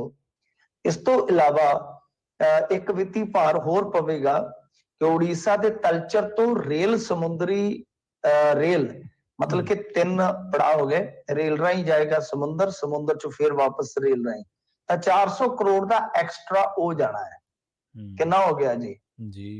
ਆਪਾਂ ਗਿਣ ਕੇ ਆਏ ਆ ਪਿੱਛੇ, ਤਾਂ ਹੋ ਗਿਆ ਇਹ, ਰੱਬ ਤੁਹਾਡਾ ਭਲਾ ਕਰੇ, 15 ਤੇ 400 ਇਹ ਹੋ ਗਿਆ ਤਕਰੀਬਨ ਹਾਂਜੀ ਇਹ ਹਿਸਾਬ ਲਾ ਲਓ ਕਿ 1900 ਕਰੋੜ ਰੁਪਈਆ ਇਹ ਹੋ ਗਿਆ। ਇਸ ਤੋਂ ਇਲਾਵਾ ਜੇ ਆਪਾਂ ਦੇਖੀਏ ਤਾਂ ਬਾਕੀ ਜਿਹੜਾ ਸਬਸਿਡੀਆਂ ਵਾਲਾ ਜਿਹੜਾ ਜੋ ਵੀ ਚੱਲੀ ਜਾਂਦਾ ਹੈ ਰੇੜਕਾ, ਉਹਦੇ ਵਿੱਚ ਵਿਚਾਲੇ ਆ, ਤਾਂ ਮਤਲਬ ਕਿ ਤਕਰੀਬਨ ਲਾ ਲਓ ਕਿ 2000 ਕਰੋੜ ਦਾ ਹਜੇ ਆ ਫਾਈਨੈਂਸ਼ੀਅਲ ਈਅਰ ਸ਼ੁਰੂ ਹੋਣਾ ਆ, ਉਹ ਤੋਂ ਪਹਿਲਾਂ ਹੀ ਉਹ ਜਿਹੜਾ ਆ ਪਾਵਰਕਾਮ ਤੇ ਪੈ ਗਿਆ ਵਾ। ਇਸ ਕਰਕੇ ਪਾਵਰਕਾਮ ਦੀ ਹਾਲਤ ਬਹੁਤ ਪਤਲੀ ਹੋਈ ਪਈ ਹੈ। ਸਰਕਾਰ ਜੋ ਮਰਜ਼ੀ ਕਹੀ ਜਾਵੇ, ਪਰ ਇੱਕ ਝਟਕਾ ਤੇ ਨਾਲੇ ਸਾਫ਼ ਤੌਰ ਤੇ ਸੰਕੇਤ ਆ ਕਿ ਜੋ ਉਹ ਜਿਵੇਂ ਗਾਣਾ ਸੀ ਨਾ, ਜੋ ਵਾਅਦਾ ਕੀਆ ਉਹ ਨਿਭਾਣਾ ਪੜੇਗਾ, ਕਿ ਥਰਮਲਾਂ ਦੇ ਨਾਲ ਜੋ ਵੀ ਵਾਅਦੇ ਕੀਤੇ ਆ, ਕੋਰਟ ਵੀ ਮੰਨਦੀ ਹੈ ਕਿ ਬਾਈ ਜੀ ਇਹ ਮਾਮਲਾ ਜਿਹੜਾ ਉਹ ਤੇ ਤੁਹਾਨੂੰ ਹੁਣ ਨਜਿੱਠਣਾ ਹੀ ਪੈਣਾ ਹੈ। ਜੀ ਮਿੰਟੂ ਜੀ, ਅਗਲੀ ਖਬਰ ਦੇ ਵੱਲ ਵਧੀਏ ਤੇ ਪੈਰੋਲ ਤੇ ਰਿਹਾ ਕੀਤੇ ਗਏ ਰਾਮ ਰਹੀਮ ਦੇ ਗੀਤ ਤੇ ਹੰਗਾਮਾ ਹੋ ਗਿਆ ਜੀ। ਹਾਂਜੀ, ਇਹ ਇੱਕ ਤਾਂ ਗੀਤ ਬੜੇ ਕੱਢਦਾ ਹੈ, ਐਤਕੀ ਫਿਰ ਗੀਤ ਕੱਢ ਗਿਆ ਜੀ। ਹੁਣ ਬਈ ਵਾਕਿਆ ਪੈਰੋਲ ਤੇ ਇਹਦੀ ਹੈ ਨਾ, ਜਿਹਦੇ ਵਿੱਚ ਗੀਤ ਵੀ ਕੱਢ ਜਾਂਦਾ ਹੈ, ਸਤਸੰਗ ਵੀ ਕਰ ਜਾਂਦਾ ਹੈ, ਸਾਰਾ ਕੁਛ ਹੀ ਹੈ। ਲਾਈਵ ਸ਼ਾਇਵ ਵੀ ਬੜੇ ਹੁੰਦਾ ਹੈ ਇੰਸਟਾਗ੍ਰਾਮ ਤੇ ਹਨੀਪ੍ਰੀਤ ਦੇ ਨਾਲ, ਐ ਬੁੜਕਦਾ ਫਿਰਦਾ।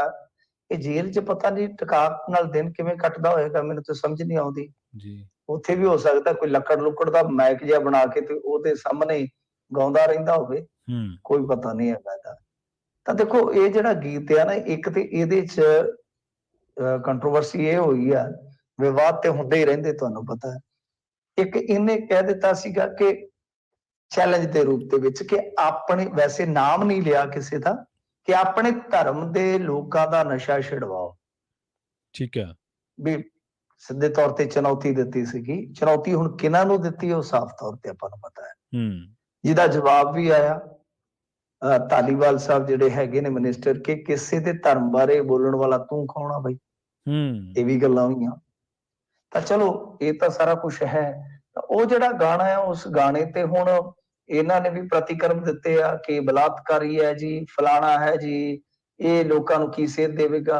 ਕਿਉਂਕਿ ਗਾਣੇ ਦੇ ਵਿੱਚ ਡਰੱਗ ਦੇ ਮਾਮਲੇ 'ਚ ਹੀ ਹੈ ਨਾ ਜਾਗਰਤਾ, ਕਿ ਬਈ ਤੁਸੀਂ ਨਸ਼ਿਆਂ ਤੋਂ ਦੂਰ ਰਹੋ ਜੀ। ਚਲੋ ਮੈਸੇਜ ਦੇ ਦਿੱਤਾ, ਪਰ ਹੁਣ ਅਕਾਲੀ ਦਲ ਵਾਲੇ ਜਾਂ ਕੋਈ ਵੀ ਲਾ ਲਓ ਇੱਥੇ ਸਿਆਸਤ ਦੇ ਵਿੱਚ ਹੁਣ ਛੇਤੀ ਕੀਤਿਆਂ ਤੇ ਸਾਰਾ ਹਿਸਾਬ ਕਿਤਾਬ ਹੈ ਉਹ ਠੀਕ ਨਹੀਂ ਹੋਣਾ ਇਹਨਾਂ ਦਾ। ਤਾਂ ਬਹੁਤ ਸਾਰੇ ਲੋਕ ਜਿਹੜੇ ਉਲਟ ਨੇ, ਤਾਂ ਗੁਰਚਰਨ ਸਿੰਘ ਗਰੇਵਾਲ ਜਿਹੜੇ ਕਿ ਬੇਸਿਕਲੀ ਅਕਾਲੀ ਲੀਡਰ ਹੀ ਨੇ ਤੇ ਹੁਣ ਪ੍ਰਬੰਧਕੀ ਕਮੇਟੀ ਦੇ ਉਹ ਜਨਰਲ ਸਕੱਤਰ ਨੇ SCPC 'ਚ, ਤਾਂ ਉਹ ਕਹਿੰਦੇ ਕਿ ਜਿਹੜਾ ਬੰਦਾ ਬਲਾਤਕਾਰ ਤੇ ਕੁਕਰਮੀ ਆ ਉਹ ਸਜ਼ਾ ਕੱਟ ਰਿਹਾ ਹੋਵੇ, ਨੌਜਵਾਨਾਂ ਨੂੰ ਕੀ ਸੇਧ ਦੇਵੇਗਾ। ਇਸੇ ਤਰ੍ਹਾਂ ਦਾਦੂਵਾਲ ਸਾਹਿਬ। ਪਰ ਮੇਨ ਗੱਲ ਜਿਹੜੀ ਹੈ ਨਾ, ਉਹ ਅੱਜ ਇਹ ਹੋਈ ਆ ਕਿ ਇਹ ਗਏ ਸਨ ਪੈਰੋਲ ਦੇ ਉਲਟ। ਦੇਖੋ ਜਦੋਂ ਬੰਦੇ ਨੂੰ ਹੁਣ ਖੁੱਲ ਮਿਲੀ, ਉਹ ਤੇ ਜੋ ਮਰਜ਼ੀ ਕਰੀ ਜਾਵੇ, ਸਾਡੇ ਵੱਲੋਂ ਜਿਹੜੀ ਮਰਜ਼ੀ ਉਹ ਫਿਲਮ ਬਣਾ ਲਵੇ, ਸਮਝਦੇ ਹੋ ਨਾ ਤੁਸੀਂ, ਜਿਹੜੀ ਮਰਜ਼ੀ ਫਿਲਮ ਸ਼ੂਟ ਕਰ ਲਵੇ ਜਦੋਂ ਉਹਦੀ ਖੁੱਲ ਹੈ। ਰੌਲਾ ਤੇ ਇਹ ਹੈ ਕਿ ਮੈਂ ਵਾਰ-ਵਾਰ ਇੱਕੋ ਗੱਲ ਕਹਿੰਦਾ ਸਾਂ ਕਿ ਜਦੋਂ ਤੱਕ ਤੁਸੀਂ ਕਿਸੇ ਵੀ ਨਿਯਮਾਵਲੀ ਨੂੰ ਨਹੀਂ ਫੜੋਗੇ, ਕਿਸੇ ਕਮਜ਼ੋਰ ਕਾਨੂੰਨ ਦੀ ਕੜੀ ਨੂੰ ਨਹੀਂ ਫੜੋਗੇ, ਤੁਹਾਨੂੰ ਉਦੋਂ ਤੱਕ ਇਹਨਾਂ ਚੀਜ਼ਾਂ ਦੇ ਨਾਲ ਦੋ ਚਾਰ ਹੋਣਾ ਹੀ ਪੈਣਾ ਹੈ। ਤਾਂ ਤੁਸੀਂ ਪ੍ਰਿਜ਼ਨ ਐਕਟ 1896 ਪੜੋ, ਤੁਹਾਨੂੰ ਪਤਾ ਲੱਗ ਜਾਏਗਾ ਭਾਈ ਕਿ ਪੈਰੋਲ ਦਾ ਕੀ ਮਾਮਲਾ ਹੁੰਦਾ, ਕੀ ਹਿਸਾਬ ਕਿਤਾਬ ਹੁੰਦਾ, ਕਿਵੇਂ ਤੁਸੀਂ ਇੱਕ ਚੈਲੰਜ ਕਰ ਸਕਦੇ ਹੋ ਕਾਨੂੰਨੀ ਤੌਰ ਤੇ ਕਿ ਭਾਈ ਉਹ 1896 ਚ ਥੋੜੀ ਨਾ ਕੋਈ ਫੇਸਬੁੱਕ ਚਲਾਉਂਦਾ ਸੀਗਾ। ਜੀ। ਅੱਜ ਦੇ ਦੌਰ ਦੇ ਵਿੱਚ ਕੀ ਕੋਈ ਗਾਈਡਲਾਈਨ ਜਾਰੀ ਕੀਤੀ ਜਾ ਸਕਦੀ ਹੈ ਜਾਂ ਕਰਵਾਈ ਜਾ ਸਕਦੀ? ਇਹ ਤਾਂ ਹੋਇਆ ਇੱਕ। ਹੁਣ ਹਾਈ ਕੋਰਟ ਦੇ ਵਿੱਚ ਇਹ ਗਏ ਨੇ ਐਸਜੀਪੀਸੀ ਵਾਲੇ, ਜੀ ਹਿਸਾਬ ਲਾ ਲਓ ਕਿ ਰਜਿਸਟਰੀ ਦੇ ਵਿੱਚੋਂ ਹੀ ਇਹਨਾਂ ਦੀ ਪਟੀਸ਼ਨ ਵਾਪਸ ਮੁੜ ਆਈ ਆ। ਕਹਿੰਦੇ ਠੀਕ ਜੀ ਹੈ ਤਕਨੀਕੀ ਨੁਕਸ ਆ, ਹੁਣ ਤਕਨੀਕੀ ਨੁਕਸ ਦੂਰ ਕਰਕੇ ਫੇਰ ਪਟੀਸ਼ਨ ਦਾਖਲ ਕਰਾਂਗੇ। ਉਦੋਂ ਤੱਕ ਮੈਨੂੰ ਲੱਗਦਾ ਕਿ ਜਦੋਂ ਤੱਕ ਨੁਕਸ ਦੂਰ ਹੋਣੇ ਆ, ਉਹਨੇ ਇੱਥੋਂ ਹਨੀਪ੍ਰੀਤ ਹੋਰਾਂ ਤੋਂ ਦੂਰ ਹੋ ਕੇ ਤੇ ਵਾਪਸ ਜੇਲ੍ਹ 'ਚ ਹੀ ਚਲੇ ਜਾਣਾ। ਜੀ ਕਰੋਗੇ ਕੀ? ਤਾਂ ਇਹ ਆ ਕਿ ਕਿਉਂ ਇੰਨੀ ਦੇਰ ਲੱਗ ਰਹੀ ਹੈ। ਦੂਜੀ ਗੱਲ ਜਿਹੜੀ ਹੈ, ਦੇਖੋ ਪ੍ਰਵੀਨ ਜੀ, ਇਹ ਗਾਣੇ ਗੂਣੇ ਤਾਂ ਸਾਰਾ ਕੁਛ ਹੈ ਨਾ ਜਿਹੜਾ, ਹਾਂਜੀ ਇਹ ਤਾਂ ਚੱਲਦਾ ਹੀ ਆ। ਅਸਲ 'ਚ ਕੀ ਹੈ, 4 ਤਰੀਕ ਨੂੰ ਇਹਨਾਂ ਨੇ ਪ੍ਰੋਗਰਾਮ ਰੱਖਿਆ ਸੀਗਾ ਰਾਜਸਥਾਨ ਨੂੰ ਕਲੀਨ ਕਰਨ ਦਾ। ਠੀਕ ਹੈ 5 ਨੂੰ ਬਹੁਤ ਵੱਡਾ ਸਤਸੰਗ ਰਾਜਸਥਾਨ ਦੇ ਵਿੱਚ ਇਹਨਾਂ ਨੇ ਇਸੇ ਤਰ੍ਹਾਂ ਆਨਲਾਈਨ ਰੱਖਿਆ। ਮੈਂ ਤਸਵੀਰਾਂ ਨੂੰ ਬੜੀ ਚੰਗੀ ਤਰ੍ਹਾਂ ਵੇਖਦਾ ਹੁੰਨਾ, ਤਾਂ ਉਹਦੇ 'ਚ ਕੀ ਹੈ ਕਿ ਕੁਝ ਸਿੱਖ ਵਿਅਕਤੀ ਜਿਹੜੇ ਉੱਥੇ ਬੈਠੇ ਸਨ, ਉਹਨਾਂ ਦੀਆਂ ਤਸਵੀਰਾਂ ਨੂੰ ਵਾਰ-ਵਾਰ ਕਲਿੱਕ ਕਰਕੇ ਫੈਲਾਇਆ ਗਿਆ। ਠੀਕ ਹੈ ਜਿਹੜੇ ਮਤਲਬ ਕਿ ਹੈਗੇ ਨੇ, ਇਹਦੇ 'ਚ ਕੀ ਹੈ, ਆਪਾਂ ਵੇਖਿਆ ਹੀ ਹੈ ਨਾ, ਬਹੁਤ ਸਾਰੇ ਲੋਕ ਜਾਂਦੇ ਨੇ। ਹੁਣ ਉੱਥੇ ਹੋਣਾ ਹੈ ਇਲੈਕਸ਼ਨ ਰਾਜਸਥਾਨ 'ਚ। ਠੀਕ ਹੈ ਹਰਿਆਣੇ ਦੇ ਵਿੱਚ ਤੇ ਜੋ ਵਰਤੋਂ ਹੋ ਰਹੀ ਹੈ ਸੋ ਹੋ ਰਹੀ ਆ, ਹੁਣ ਰਾਜਸਥਾਨ ਦੇ ਵਿੱਚ ਵੀ ਫਾਇਦਾ ਚੁੱਕਿਆ ਜਾਣਾ। ਇਸ ਕਰਕੇ ਉਹ ਫਿਰ ਗਾਉਣ ਕੱਢੇ, ਗੀਤ ਕੱਢੇ, ਗਜ਼ਲ ਗਾਵੇ, ਉਹ ਕੁਝ ਵੀ ਕਰ ਸਕਦਾ ਹੈ। ਉਹ ਤੇ ਠੁਮਰੀ ਤਲਈਆ ਕੁਝ ਵੀ ਕਰ ਸਕਦਾ ਹੈ ਜੀ ਉੱਥੇ ਅਫਲਾਤੂਨ ਆ। ਉਹਦੇ ਨਾਲੋਂ ਇਹੀ ਚੀਜ਼ ਤੁਹਾਨੂੰ ਵੇਖਣੀ ਪਏਗੀ ਕਿ ਇੱਕ ਤੇ ਹੈ ਕਿ ਉਹ ਹੁਣ ਅਸਿੱਧੇ ਢੰਗ ਦੇ ਨਾਲ ਚੋਣਾਂ ਵਾਲੇ ਸਟੇਟਾਂ ਦੇ ਵਿੱਚ ਪ੍ਰਭਾਵ ਪਾ ਰਿਹਾ। ਤੁਸੀਂ ਉਹਦੇ ਤੇ ਵੀ ਕੋਈ ਲੀਗਲ ਮਤਲਬ ਕਿ ਕੋਈ ਕਾਰਵਾਈ ਨਹੀਂ ਕਰਵਾ ਸਕੇ, ਕਿਉਂਕਿ ਸਿੱਧੇ ਤੌਰ ਤੇ ਵੋਟਰ ਨੂੰ ਪ੍ਰਭਾਵਿਤ ਕਰਨ ਵਾਸਤੇ ਇੱਕ ਪੈਰੋਲ ਤੇ ਆਇਆ ਬਲਾਤਕਾਰੀ ਸਜ਼ਾ ਯਾਫਤਾ ਇਹ ਗੱਲ ਕਹੇ ਕਿ ਮਰਜ਼ੀ ਨਹੀਂ ਕਰਨੀ ਆਪਦੀ, ਤਾਂ ਹੋਰ ਉਹਨੂੰ ਪੁੱਛਿਆ ਜਾ ਸਕਦਾ ਹੈ ਚੈਲੰਜ ਕਰਕੇ ਉਹਦੇ ਵਕੀਲਾਂ ਰਾਹੀਂ ਕਿ ਫਿਰ ਕਿਹਦੀ ਮਰਜ਼ੀ ਚੱਲੇਗੀ ਜੇ ਵੋਟਰ ਨੇ ਆਪਦੀ ਮਰਜ਼ੀ ਕਰਨੀ। ਤਾਂ ਇਹ ਆ ਕਿ ਅਸਲ 'ਚ ਹੁਣ ਇਹ ਬਣ ਚੁੱਕਾ ਟੂਲ ਜੀ, ਤੇ ਭਾਜਪਾ ਬਹੁਤ ਬਖੂਬੀ ਇਸਤੇਮਾਲ ਕਰ ਰਹੀ ਆ। ਉਹਨੂੰ ਚਾਹੀਦੀ ਹੈ ਛੁੱਟੀ, ਵੇਲ ਚਾਹੀਦੀ ਹੈ ਉਹਨੂੰ, ਤੇ ਬਸ ਆਹੀ ਹੈ ਲੱਖ ਤੇਰਾ ਠੁਮਕੇ ਤੇ ਠੁਮਕਾ ਮਾਰੇ ਤੇ ਇਦਾਂ ਦੇ ਮਤਲਬ ਕਿ ਕੰਮ ਜਿਹੜੇ ਆ, ਬਸ ਠੁਮਕੇ ਠਾਮਕੇ ਲੱਗਣੇ ਚਾਹੀਦੇ ਆ, ਨਾਚ ਗਾਣਾ ਹੋਣਾ ਚਾਹੀਦਾ ਹੈ, ਸਤਸੰਗ ਚੱਲਣੇ ਚਾਹੀਦੇ ਆ, ਸਾਰਾ ਕੁਝ ਕਰਨਾ ਚਾਹੀਦਾ।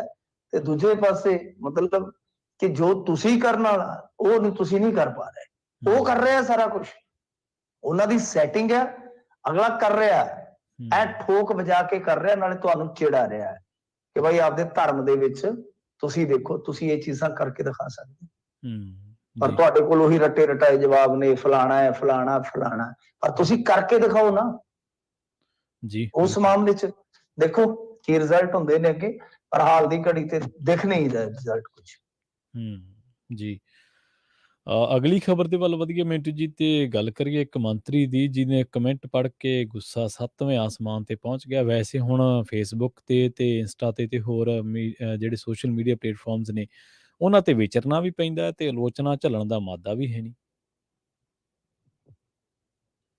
ਇਹਨਾਂ ਨੂੰ ਕੀ ਚਾਹੀਦਾ, ਇਹ ਤੇ ਕਹਿੰਦੇ ਆ ਵੀ ਸਨਰੂਫ ਖੁੱਲੇ ਹੋਣ, ਮਤਲਬ ਕਿ ਛੱਤ ਜੀ ਖੁੱਲੀ ਹੋਵੇ ਤੇ ਗੱਡੀਆਂ ਦੇ ਜਾਣ ਕਾਫਲੇ, ਤੇ ਅਸੀਂ ਬਾਹਰ ਸਰਵਾਂ ਦੇ ਖੇਤ ਹੋਣ ਆਲੇ ਦੁਆਲੇ, ਤੇ ਅਸੀਂ ਇਹ ਬਾਹਾਂ ਕੱਢ ਕੇ ਤੇ ਗਾਣਾ ਵਿੱਚ ਰੀਲ ਦੇ ਉੱਤੇ ਚੱਲਦਾ ਵੀ ਯਾਰਾਂ ਦੇ ਸਿਰਾਂ ਤੇ ਹਥਿਆਰਾਂ ਦੇ ਸਿਰਾਂ ਤੇ ਅਸੀਂ ਜਿੱਤੀਏ ਮੈਦਾਨ ਤਲਵਾਰਾਂ ਦੇ ਸਿਰਾਂ ਤੇ, ਬਸ ਬਸ ਰੀਲ ਪਾਈ ਚੱਲੀਏ ਅਸੀਂ। ਰੀਅਲ ਵੀ ਕੁਝ ਹੁੰਦਾ ਹੈ ਨਾ ਜੀ, ਉਹ ਰੀਲ ਹੈ ਕਿ ਵੱਖ-ਵੱਖ ਥਾਵਾਂ ਤੇ ਗਏ ਜੀ, ਇੱਥੇ ਅੱਗੇ ਗਾਣਾ ਜਿਹਾ ਲਾ ਦਿੰਦੇ ਨੇ, ਪਤਾ ਨਹੀਂ ਕਿਸ ਤਰ੍ਹਾਂ ਲੱਗਦਾ ਉਹ, ਤੇ ਉਹ ਗਾਣਾ ਬੋਲੀ ਜਾਂਦਾ, ਇਹ ਨਾਲ ਆਪਦਾ ਕੰਮ ਕਰ ਜਿਹੜਾ ਕਰੀ ਜਾਂਦੇ ਨੇ, ਬਸ ਠੀਕ ਠਾਕ ਆ।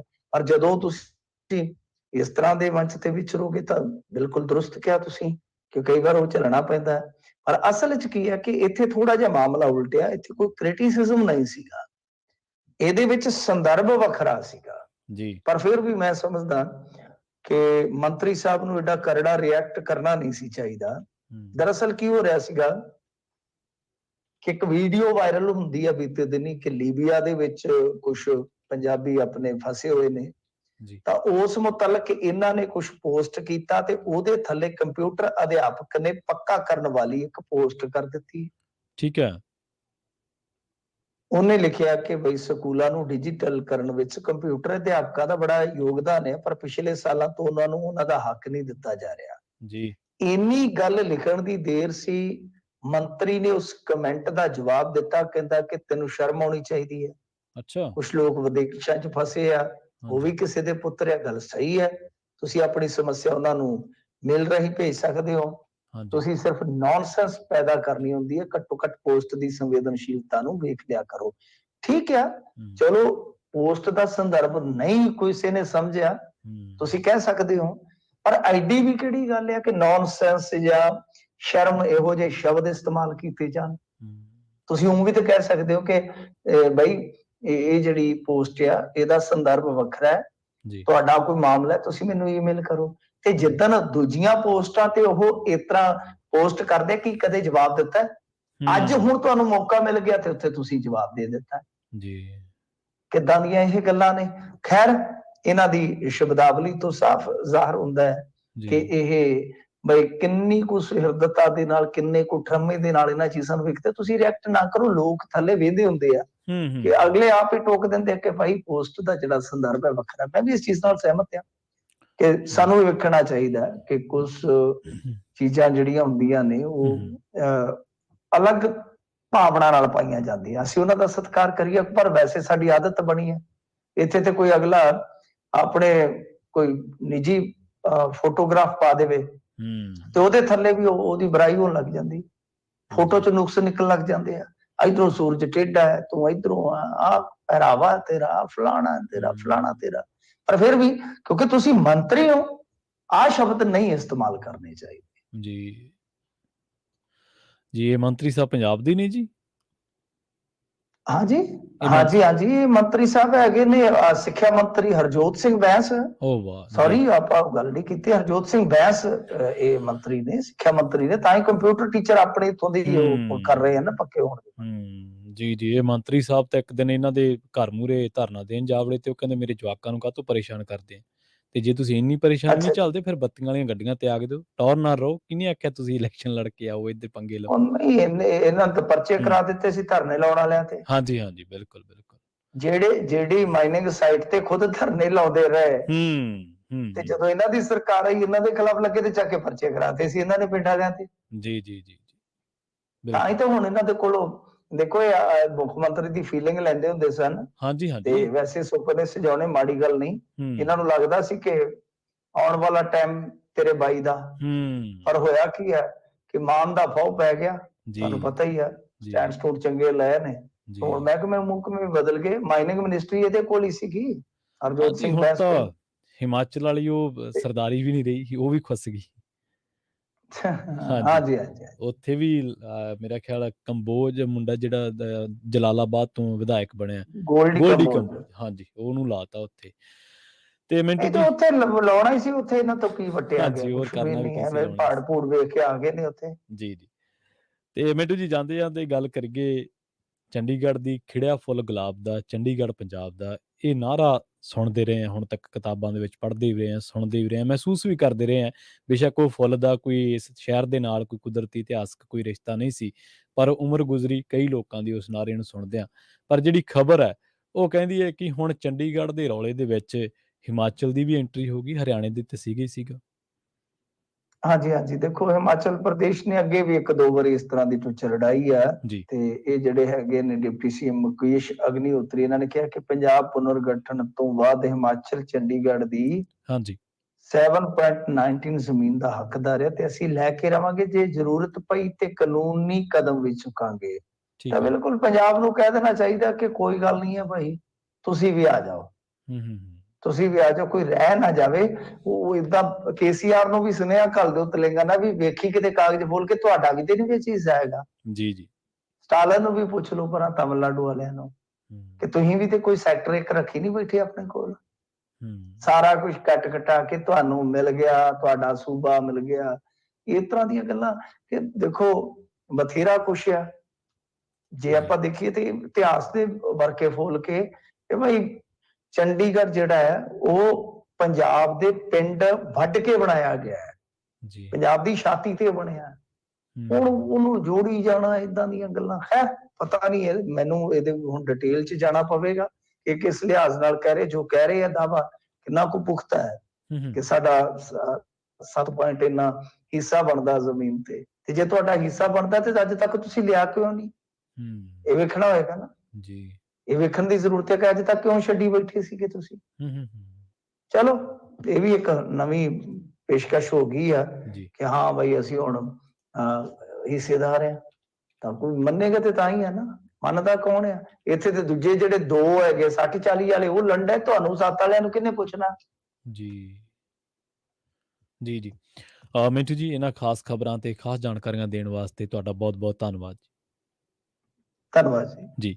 ਸੋ ਪ੍ਰੋਗਰਾਮ ਖਬਰ ਤੇ ਨਜ਼ਰ ਦੇ ਪਹਿਲੇ ਹਿੱਸੇ ਦੇ ਵਿੱਚ ਆਪਣੇ ਨਾਲ ਜੁੜੇ ਸਨ ਮਿੰਟੂ ਗੁਰਸਰੀਆ ਜੀ, ਜਿਨ੍ਹਾਂ ਦੇ ਨਾਲ ਆਪਾਂ ਕੀ ਅਹਿਮ ਖਬਰਾਂ ਨੂੰ ਲੈ ਕੇ ਚਰਚਾ ਕੀਤੀ ਹੈ। ਵੇਲਾ ਹੋ ਚੱਲਿਆ ਇੱਕ ਸ਼ਾਰਟ ਬ੍ਰੇਕ ਦੇ ਲਈ ਰੁਕਣ ਦਾ। ਬ੍ਰੇਕ ਤੋਂ ਪਾਰ ਕੁਝ ਹੋਰ ਅਹਿਮ ਖਬਰਾਂ ਨੇ ਜਿਨ੍ਹਾਂ ਤੇ ਚਰਚਾ ਕਰਾਂਗੇ। ਜੁੜੇ ਰਹੋ ਪੰਜਾਬੀ ਰੇਡੀਓ ਯੂਐਸਏ ਦੇ ਨਾਲ।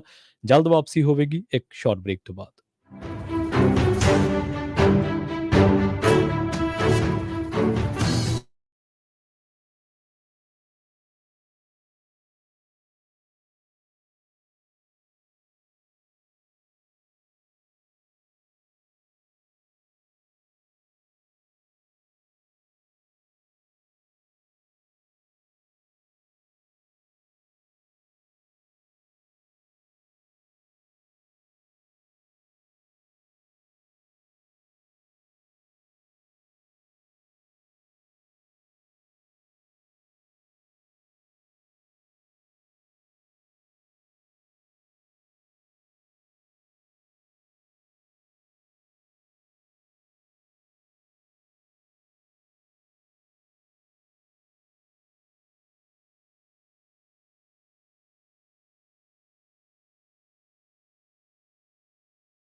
ਬ੍ਰੇਕ ਤੋਂ ਬਾਅਦ ਇੱਕ ਵਾਰ ਮੁੜ ਤੋਂ ਤੁਹਾਡਾ ਸਾਰਿਆਂ ਦਾ ਸਵਾਗਤ ਹੈ ਪ੍ਰੋਗਰਾਮ ਖਬਰ ਤੇ ਨਜ਼ਰ ਦੇ ਵਿੱਚ। ਤੁਸੀਂ ਜੁੜੇ ਹੋਏ ਹੋ ਪੰਜਾਬੀ ਰੇਡੀਓ ਯੂਐਸਏ ਦੇ ਨਾਲ ਤੇ ਮੈਂ ਹਾਂ ਪ੍ਰਵੀਨ ਸ਼ਰਮਾ। ਪ੍ਰੋਗਰਾਮ ਦੇ ਵਿੱਚ ਅੱਗੇ ਵਧਦੇ ਹਾਂ, ਕੁਝ ਖਾਸ ਖਬਰਾਂ ਦੇ ਬਾਰੇ ਗੱਲਬਾਤ ਕਰਦੇ ਹਾਂ। ਪੈਰੋਲ ਰੱਦ ਕਰਨ ਵਾਲੀ ਜਿਹੜੀ ਪਟੀਸ਼ਨ ਸੀ ਐਸਜੀਪੀਸੀ ਦੀ, ਡੇਰਾ ਮੁਖੀ ਗੁਰਮੀਤ ਰਾਮ ਰਹੀਮ ਨੂੰ ਜਿਹੜੀ ਪੈਰੋਲ ਦਿੱਤੀ ਗਈ ਆ ਉਹਨੂੰ ਰੱਦ ਕਰਨ ਵਾਲੀ ਜਿਹੜੀ ਪਟੀਸ਼ਨ ਸੀ ਉਹ ਹੁਣ ਐਸਜੀਪੀਸੀ ਨੇ ਵਾਪਸ ਲੈ ਲਈ ਹੈ। ਪੰਜਾਬ ਤੇ ਹਰਿਆਣਾ ਹਾਈ ਕੋਰਟ ਦੇ ਵਿੱਚ ਸ਼੍ਰੋਮਣੀ ਗੁਰਦੁਆਰਾ ਪ੍ਰਬੰਧਕ ਕਮੇਟੀ ਨੇ ਪੈਰੋਲ ਰੱਦ ਕਰਨ ਵਾਲੀ ਪਟੀਸ਼ਨ ਨੂੰ ਵਾਪਸ ਲੈ ਲਿਆ। ਇਹਦੇ ਉੱਤੇ ਕੁਛ ਜਿਹੜੀਆਂ ਇਤਰਾਜ਼ ਲਾਏ ਗਏ ਸੀ ਹਾਈ ਕੋਰਟ ਵੱਲੋਂ, ਤੇ ਉਸ ਤੋਂ ਬਾਅਦ ਇਹ ਜਿਹੜੀ ਪਟੀਸ਼ਨ ਆ ਵਾਪਸ ਲੈ ਲਈ ਗਈ ਹੈ। ਹਾਲਾਂਕਿ ਐਸਜੀਪੀਸੀ ਨੇ ਇਹ ਦਾਅਵਾ ਕੀਤਾ ਹੈ ਕਿ ਛੇਤੀ ਹੀ ਇਹਨੂੰ ਇਸ ਪਟੀਸ਼ਨ ਦੇ ਵਿੱਚ ਜਿਹੜੀਆਂ ਕਮੀਆਂ ਨੇ ਉਹਨਾਂ ਨੂੰ ਦੂਰ ਕਰਨ ਦੇ ਲਈ ਨਵੀਂ ਪਟੀਸ਼ਨ ਦਾਇਰ ਕਰਾਂਗੇ। ਦੱਸਦੇ ਚੱਲੀਏ ਕਿ 21 ਜਨਵਰੀ ਦੀ ਗੱਲ ਹੈ ਜਦੋਂ ਡੇਰਾ ਮੁਖੀ ਗੁਰਮੀਤ ਰਾਮ ਰਹੀਮ ਨੂੰ ਪੈਰੋਲ ਮਿਲੀ ਸੀ। 21 ਜਨਵਰੀ ਨੂੰ 40 ਦਿਨਾਂ ਦੀ ਪੈਰੋਲ ਤੇ ਇਹ ਬਾਹਰ ਆਇਆ ਸੀ ਤੇ ਉਸ ਤੋਂ ਬਾਅਦ ਇਹ ਹੁਣ ਲਗਾਤਾਰ ਉੱਤਰ ਪ੍ਰਦੇਸ਼ ਦੇ ਵਿੱਚ ਬਾਗਪਤ ਦੇ ਬਰਵਾਨਾ ਸਥਿਤ ਬਰਵਾਨਾ ਦੇ ਵਿੱਚ ਹੈ ਜਿਹੜਾ ਡੇਰਾ ਸੱਚਾ ਸੌਦਾ, ਉੱਥੇ ਇਹ ਆਸ਼ਰਮ ਦੇ ਵਿੱਚ ਰਹਿ ਰਿਹਾ ਤੇ 3 ਮਹੀਨੇ ਪਹਿਲਾਂ ਵੀ 40 ਦਿਨਾਂ ਦੀ ਪੈਰੋਲ ਦਿੱਤੀ ਜਿਹੜੀ ਉਹ ਗਈ ਸੀ। ਉਧਰ ਦੂਜੇ ਪਾਸੇ ਗੁਰਮੀਤ ਰਾਮ ਰਹੀਮ ਨੂੰ ਪੈਰੋਲ ਮਿਲਣ ਤੋਂ ਬਾਅਦ ਸ਼੍ਰੋਮਣੀ ਗੁਰਦੁਆਰਾ ਪ੍ਰਬੰਧਕ ਕਮੇਟੀ ਵਿਰੋਧ ਕਰ ਰਹੀ ਹੈ। ਐਸਜੀਪੀਸੀ ਪ੍ਰਧਾਨ ਐਡਵੋਕੇਟ ਹਰਜਿੰਦਰ ਸਿੰਘ ਧਾਮੀ ਨੇ ਦੋਸ਼ ਲਾਇਆ ਕਿ ਰਾਮ ਰਹੀਮ ਪੈਰੋਲ ਤੇ ਬਾਹਰ ਆ ਕੇ ਸਿੱਖਾਂ ਦੀਆਂ ਆਸਥਾ ਨੂੰ ਭੜਕਾ ਰਿਹਾ।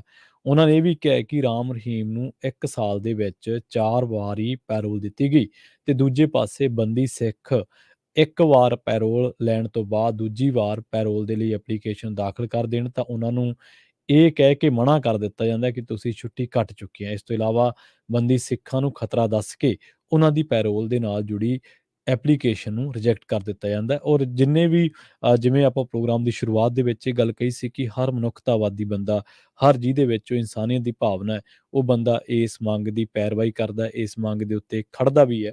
ਪਰ ਦੂਜੇ ਪਾਸੇ ਆਪਾਂ ਦੇਖਿਆ ਕਿ ਇਸ ਗੱਲ ਤੇ ਵੀ ਹੁਣ ਚਰਚਾ ਲਗਾਤਾਰ ਸਿੱਖ ਹਲਕਿਆਂ, ਪੰਥਕ ਹਲਕਿਆਂ ਦੇ ਨਾਲ-ਨਾਲ ਆਮ ਲੋਕਾਂ ਦੇ ਵਿੱਚ ਵੀ ਹੈ ਕਿ ਇੱਕ ਬੰਦਾ ਜਿਹੜਾ 2-2 ਕੇਸਾਂ ਦੇ ਵਿੱਚ, ਬਲਾਤਕਾਰ ਵਰਗੇ, ਕਤਲ ਵਰਗੇ ਕੇਸਾਂ ਦੇ ਵਿੱਚ ਦੋਸ਼ੀ ਕਰਾਰ ਹੀ ਨਹੀਂ ਹੈ, ਸਜ਼ਾ ਜ਼ਾਬਤਾ ਆ ਤੇ ਉਹ ਬੰਦਾ ਪੈਰੋਲ ਤੇ ਆ ਰਿਹਾ। ਤੇ ਜਿਵੇਂ ਸ਼ਬਦ ਵਰਤਿਆ ਗਿਆ ਸੀ ਪ੍ਰੋਗਰਾਮ ਦੇ ਵਿੱਚ ਟੂਲ ਦਾ, ਮਿੰਟੂ ਜੀ ਕਹਿ ਕੇ ਗਏ ਨੇ ਕਿ ਟੂਲ ਹੁਣ ਬਣ ਚੁੱਕਿਆ ਤੇ ਉਹਨੂੰ ਟੂਲ ਨੂੰ ਫਿਰ ਸਿਆਸਤ ਕਿਵੇਂ ਵਰਤਣਾ ਚਾਹੁੰਦੀ ਹੈ।